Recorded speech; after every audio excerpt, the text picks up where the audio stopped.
galit.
So brothers and sisters, nakikita nyo na yung tunay kong itsura, yung ibang itsura ko ngayon. Pero mas gusto ko pa rin talaga yung itsura ko nung bago ako gupitan kasi sanay na ako na gano'n ang haba ng buhok ko. At saka kahit nung magpagupit ako, talagang ang bilis humaba ng buhok ko. So ngayon, ano pong masasabi nyo sa itsura ko ngayon?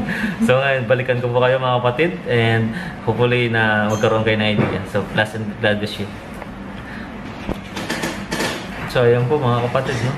Medyo patapos na tayo. And mukhang ganda ka talaga ng gupit ng barbershop ng Mr. Swab. Grabe.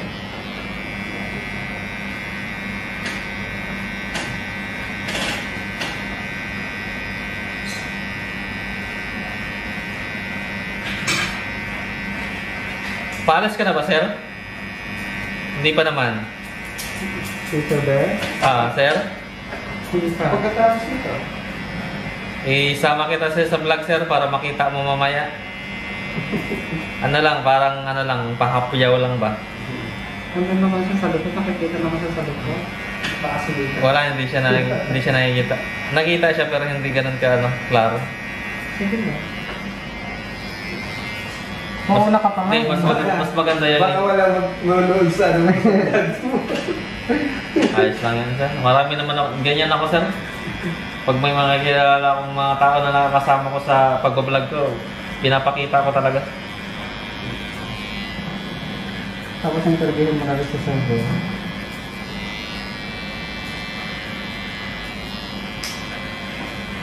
Alam mo, Christian din si Sendo, di ba, sir? Christian ka din, di ba? Apo. Oh. Anong church niya, sir? Baptist po. Hindi, saan pa yung church niya? Nasa reservation area kami. Talaga po? Pero dati, meron kami dito sa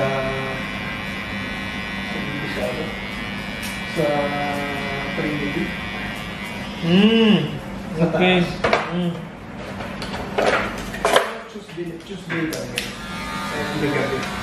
Pagka Friday, Sunday, nasa ano kami, Villa. May upapa yung Villa dito.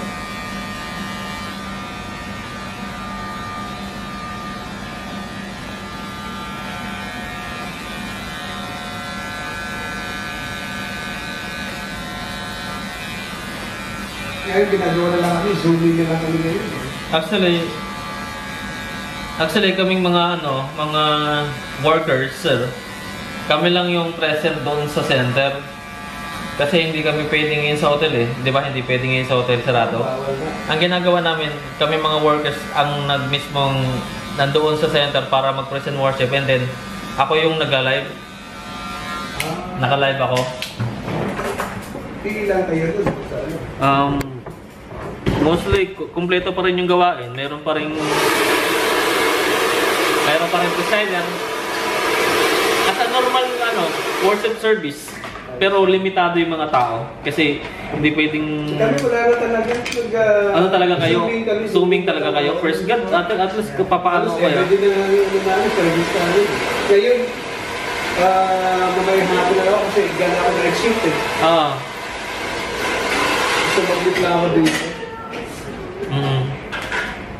Pero pagdating sa Bible study, Zoom kami, sir. Okay. Zoom kami. Pero yung person worship kasi talagang kailangan talaga yun ni react kasi para ma-live natin talaga lahat para mapanood lang nila. Mas kami, yung mga music namin, mga hymnals, old-fashioned ka, old-fashioned. Solemn, sir. Oo. Maganda yan, sir. Mga amazing grace. Kinakanto din namin yan, sir. Thou art. Mga how can it be? Still.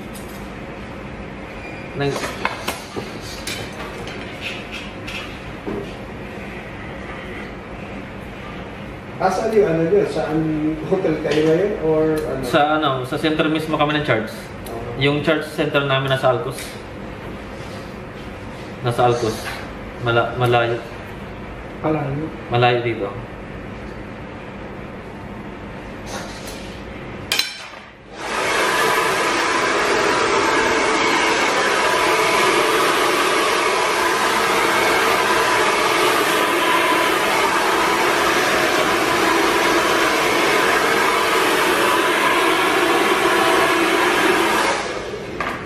Titingnan kayo lahat ko sa akin.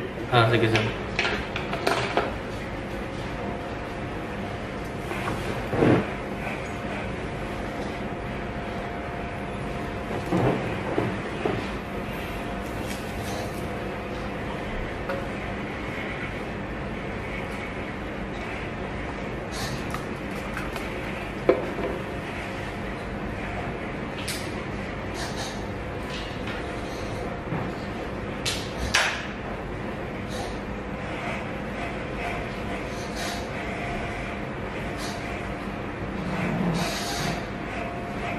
Patagal ka na worker dyan sa 2 years ago, sir. 3 years. 2 years ago lang ako natawag. And then by God's grace, nagkaroon ng wisdom, tinuruan, nakapag-training. At the same time, Pero dito na yun sa Dubai. dito na sa Dubai. Dito lang ako natawag. And then na-lead ng Holy Spirit, income sa biyaya ng gift na pag-evangelism. Actually, sir, leader ako sa Bible study, leader ako. And then, nagmi-mission kami sa Umalquin. For this moment kasi hindi pa pwedeng biyahe, kaya through graduate. May church din kayo? Seventh Emirates Church namin.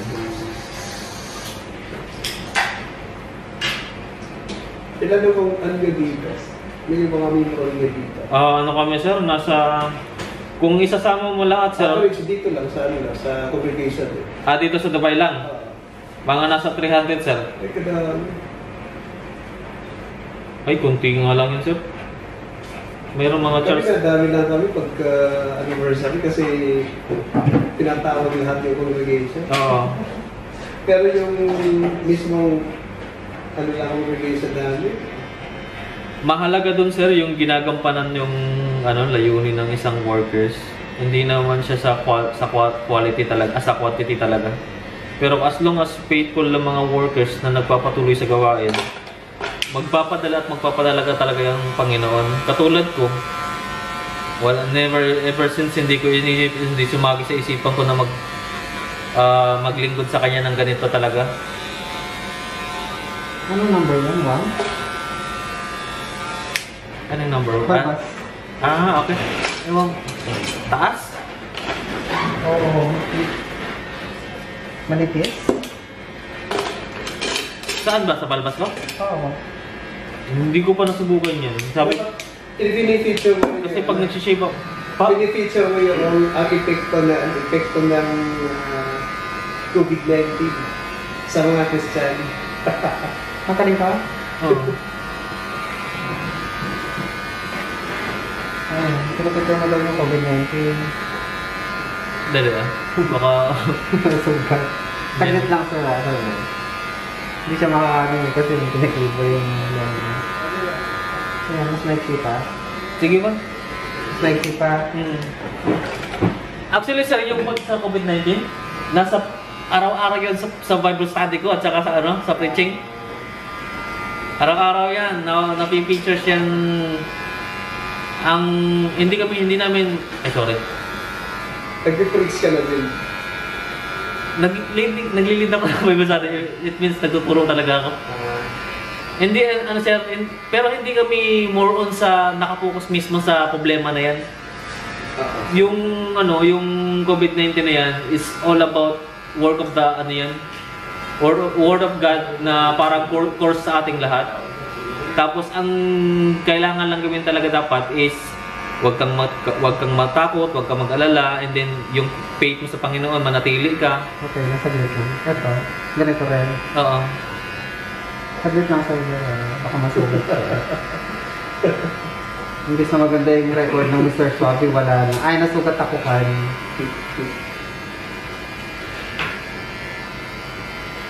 Hindi pa, bawal pa kasi mag-blade sa balbas ka. Dapat i-teacher mo yung Ito. Sige. Ganun din. Kailangan talaga mag-blade sa mag-blade. I-teacher mo yung Saglit lang sir.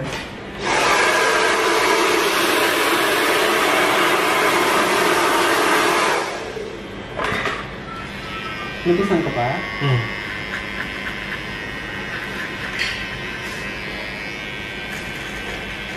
O yung kalbong-kalbo na.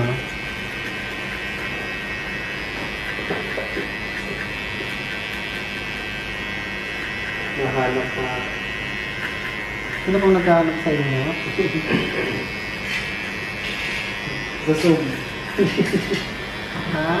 Friday pa lang yun. Igaya akong red sheet. Hindi ba ako nakakatulog?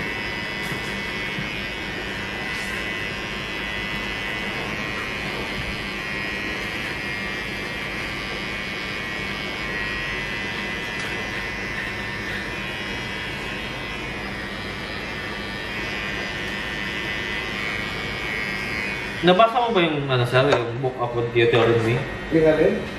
Sa Deuteronomy. Bakit? Try mo basahin yung Deuteronomy 8 pababa. Yung mga chapter na yan, makikita mo doon kung paano ginawa ng Panginoon yung mga blessing at saka yung curse. Tapos, yung buhay ni Moises. Kasi kung may tulad mo yung panahon ngayon na nangyayari, na na-knockdown tayo, nangyari na din yun sa buhay ni Moises dati.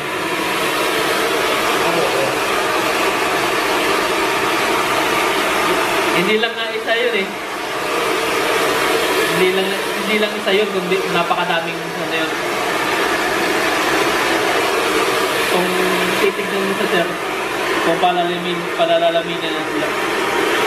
If you come to into deepest understanding, actually, pwede mo siyang maihintulad sa isang yung Panginoon natin na naglulungin sa kanya mga tao na nakakalimutan na siya. At the same time, yung mahalaga doon na magbalik papuri at parangal sa ating Panginoon at kilalanin siya na siya ang Panginoon. Yan kasi ang nawawala ngayon sa mga generation na ngayon. Ano ba may verse niya yan? Apa. Pero yun nga, hindi natin siya masyadong na-share kasi lalo sa mga tao hindi din aware o hindi pa naiintindihan. But the only thing that we can share sa mga tao, lalo na sa mga nagsisimula pa lang, is yung mag-have faith sa Panginoon, manumbalik sa Panginoon, magsisi, magpatawad at humingi ng tawad. At the same time, gawin kung ano yung kalooban ng Panginoon according sa kanyang salita. But if you really want to study the Word of God, lalabas lahat yan ng katanungan dito sa mundo. Nasa Biblia lang yan, makikita mo yan, may intindihan mo yan. Pero sa ngayon, sa mga tao, lalo na pag ako nag-evangelist, I'm not coming into that deepest meaning muna sa Biblia kasi mas lalo silang malilito. at matatakot. Kumbaga hindi naman natatakot pero para sa kanila hindi masyadong ano. Ito sa 1 Peter 3:20, sabi dito, which sometimes were disobedient, which was the long-suffering of God, which written in the days of Noah, while the ark was preparing, wherein few that is 8 souls. Amen, sir. Naturo ko yan sa buhay ni Noah na daanan ko din yung verse na yan sa buhay naman ni Noah. Tapos ang una kasing pero kung strong talaga na basis, hindi basihan kundi strong understanding sa wisdom. Yung buhay talaga ni Moises. And then ito pala isa pa, 2 Peter chapter 2 verse 10, sabi niya, and spared not the whole world, but saved Noah with 8 persons, a preacher of righteousness, bringing in the flood upon the world of the ungodly. Isipin mo yun si Noah, yung panahon niya, ginuno niya yung mundo, 340 years. Tayo, ilang buwan lang. Baka, anyway, hindi pa natin alam kung hanggang kailan to, but yung yung ginawa ng Panginoon dati, nang ginunaw niya yung mundo, umabot yun ng 1 taon na higit. Matagal yun, sir. Kubinat ng Panginoon. Compare niya kasi niya doon, yung just like in the days of Noah, na ang mga tao disobedient. Exactly. Gusto nila na they wanted to do things according to their eyes. Yun. According to the law of their own eyes. Yung lustfully. So, the desire. Ginagawa na nila yung gusto nila. Ang bapo. Kasi hindi ka naman sanay sa ganyan. Ha? Kasi hindi ka naman sanay sa ganyan.